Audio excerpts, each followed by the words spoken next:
mention that.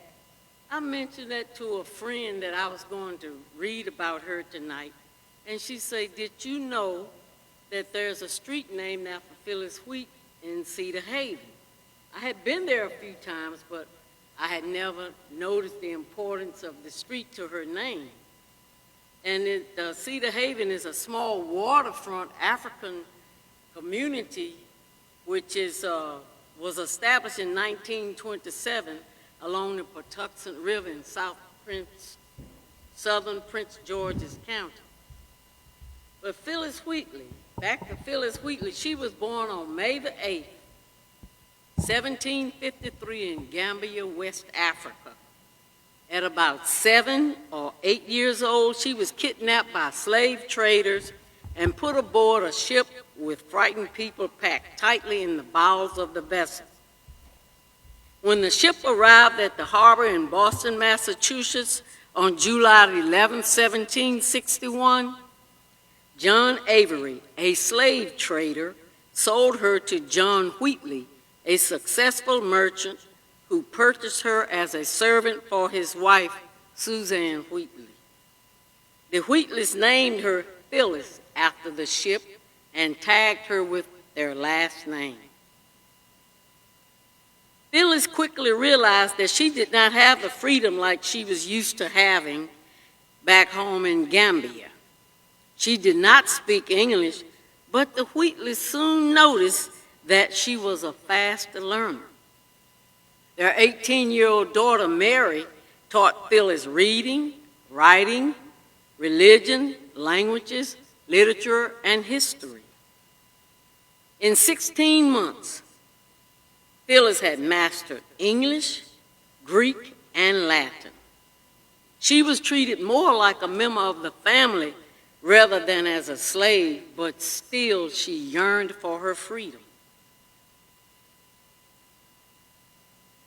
At the age of 12, her first poem, an elegiac poem on the death of the celebrated divine George Whitefield, was published in 1765. Shortly after, her fame began to spread across the Atlantic. Phyllis' poem, written in 1770 on being brought from Africa to America, captured how she felt, and this is her favorite one. I was mercy brought me from my pagan land, taught my benighted soul to understand that there is a God and a Savior too. Once our redemption neither sought nor knew. Some view our sable race with scornful eye. Their color is a diabolic lie. Die. Remember, Christian, Negroes, black as Cain, may be refined, and John, the angelic train. She continued to write poems for different occasions and soon had enough to publish a book which was titled Poems on Various Subjects, Religions, and Morals. In 1773, she traveled to London with the Wheatley's son, Nathaniel. There she met Selina Hastings, the Countess of Huntingdon, who was a friend of Mrs. Wheatley. The Countess funded the publication of Phyllis's poetry book, which was published in September 1773. In the first year, it was reprinted 4 times. 2 months later, November 1773, the Wheatleys manumitted Phyllis. In 1778, she met and married John Peters, an impoverished, free, black, poor grocer. They had 3 children who all died in infancy. In 1779, Phyllis had written enough poems for a second book, but was unable to find any subscribers to finance its publication. Yet, she continued writing. This is one of her favorite quotes.